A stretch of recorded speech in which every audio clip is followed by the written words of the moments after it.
Selamat pagi anak didik kami semuanya. Semoga kita masih dalam lindungan Tuhan yang Maha Kuasa. Kali ini kita akan belajar materi yang baru, yaitu bersikap kritis terhadap ideologi, aliran atau paham, dan tren-tren yang sedang berkembang. Pertama kita memasuki apa itu ideologi. Secara sederhana, ideologi berarti keseluruhan pemikiran, cita rasa, dan segala upaya, terutama di bidang politik dan ekonomi. Oleh sebab itu, ideologi sering berkaitan dengan politik dan partai politik. Ideologi dapat berarti sebagai falsafah hidup dan cara pandang terhadap sesama dan dunia. Negara kita memiliki falsafah Pancasila sebagai landasan negara. Ada beberapa jenis-jenis ideologi. Yang pertama adalah nasionalisme.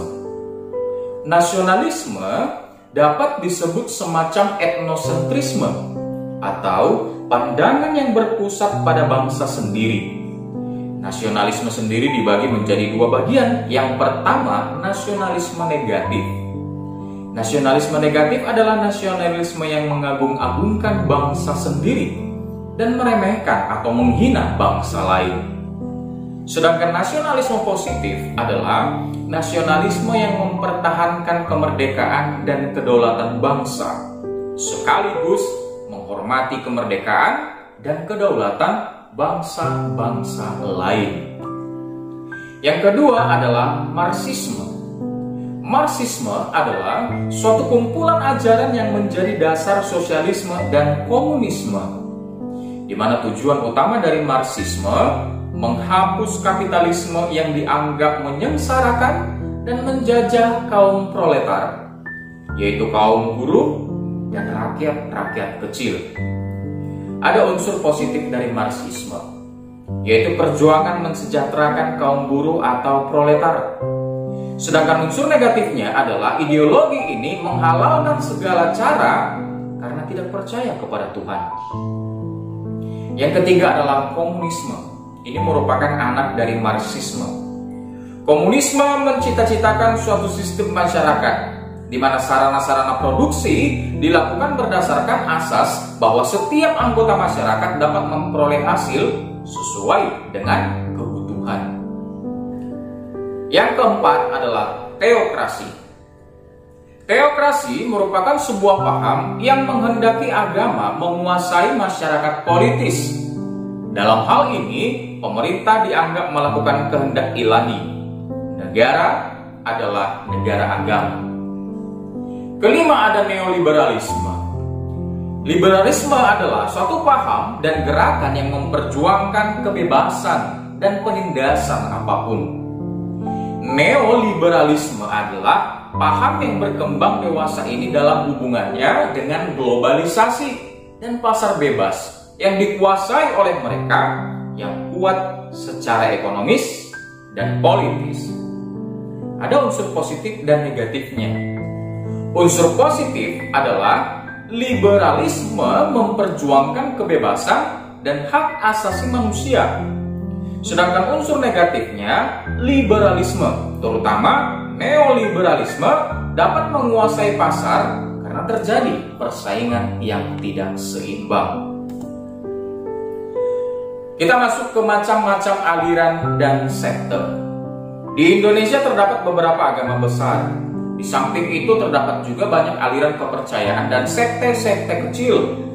Misalnya Saksi Yehova, yang ingin membentuk umat beriman yang hanya terdiri atas yang terpilih dan diselamatkan pada hari kiamat. Mormon, yaitu gereja Yesus Kristus dari orang-orang kudus hari-hari terakhir. Children of God, disebut gereja setan. Katolik liberal, yang menolak beberapa tradisi dan ajaran Katolik. Akhir-akhir ini muncul berbagai aliran yang disebut agama baru. Saat ini muncul banyak tren dan isu yang semakin lama semakin kuat yang harus kita sikapi dengan kritis. Tren-tren dan isu-isu yang aktual dan relevan untuk ditanggapi secara kritis adalah sebagai berikut. Yang pertama, budaya materialistik dan hedonistik. Budaya materialistik dan hedonistik adalah hidup bergelimpangan materi, berkesenangan. Manusia diukur dari apa yang mereka miliki: rumah, mobil, gadget, dan lain sebagainya. Bukan karakter yang menjadi prioritasnya. Budaya ini akan melahirkan sikap konsumerisme. Konsumerisme itu adalah orang yang terdorong untuk terus-menerus meningkatkan konsumsinya, bukan karena dibutuhkan, melainkan demi statusisasi. Yang kedua adalah individualisme. Individual umumnya muncul pada masyarakat menengah ke atas yang hidup di kota. Pagi hari, ayah secara fisik dan emosional meninggalkan rumah keluarganya selama 8-11 jam, menyibukkan diri pada tugas kantor. Apabila pulang pada malam hari, tidak membawa pekerjaan, barulah tersedia waktu untuk keluarganya. Dengan demikian, budaya kampung dan kekeluargaan dalam arti luas sudah berubah. Orang menjadi individualistik dan provalistik.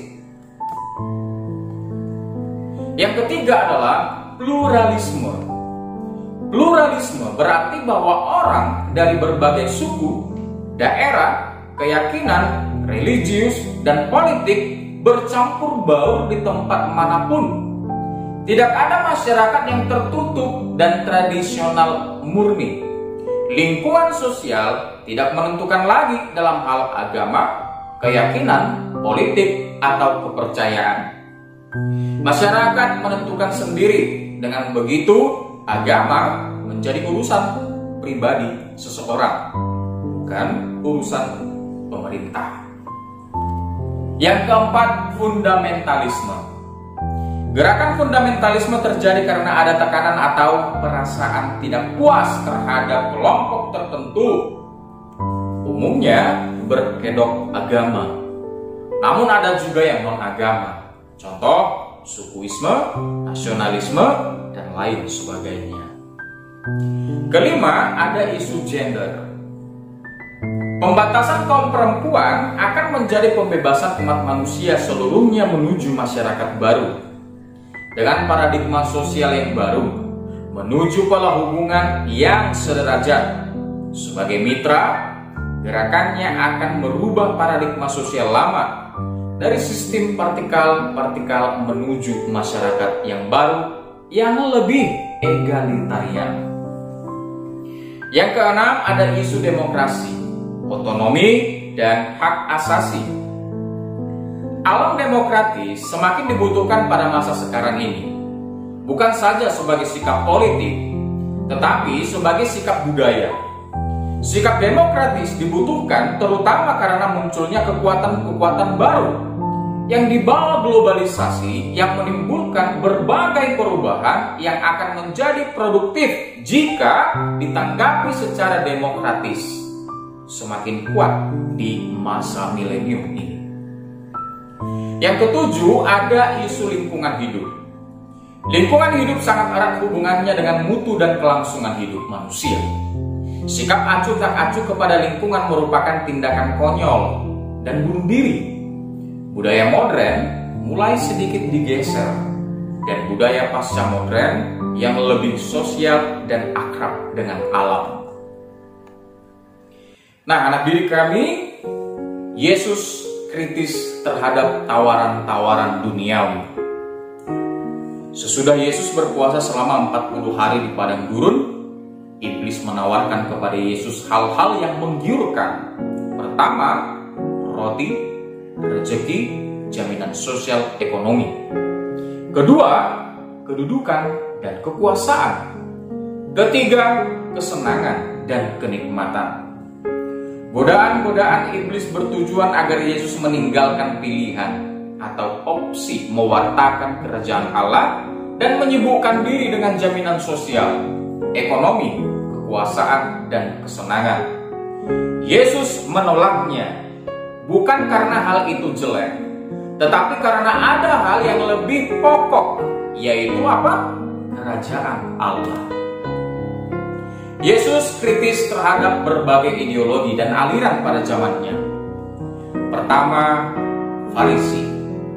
Dari kata Ibrani yaitu Parases, yang terpisah. Mereka mengecam Yesus karena ia mengampuni dosa, melanggar peraturan Sabat, dan bergaul dengan pendosa. Sebaliknya, Yesus melawan sikap legalisme lahiriah dan formalitas pembenaran dari mereka. Yang kedua adalah Saduki. Dalam hal agama, mereka menolak tradisi lisan, kebangkitan orang mati, dan adanya malaikat. Mereka menentang Yesus dan sesama orang Farisi mengusahakan penyaliban. Yesus dianggap mengancam kedudukan politis dan kepentingan mereka. Yang ketiga adalah Esseni. Mereka hidup bermati raga, melaksanakan hukum Taurat dengan sangat ketat, hidup berkelompok tanpa milik pribadi, dan sebagian dari mereka tidak menikah. Mereka yakin bahwa mereka akan bangkit dan hidup kembali pada akhir zaman, waktu di mana hampir semua orang menjadi murtad. Yang keempat adalah Zelot. Dalam rangka mewartakan dan memberi kesaksian tentang kerajaan Allah, Yesus menyapa orang miskin. Yesus bercampur dengan orang-orang yang paling rendah dan menyamakan dirinya dengan mereka. Mereka adalah orang miskin, buta, lumpuh, kusta, kerasukan setan, dikuasai oleh roh-roh najis, pendosa, pelacur, pemungut cukai, rakyat gembel yang buta hukum, lintah darat, dan penjudi. Mereka yang dianggap sampah dan disingkirkan dari masyarakat oleh orang Farisi. Anak didik kami seluruhnya, terima kasih telah mengikuti pembelajaran ini dari awal sampai akhir. Semoga kamu bisa memahami pembelajaran ini dengan baik. Dan selamat pagi, sampai jumpa. Tuhan Yesus memberkati.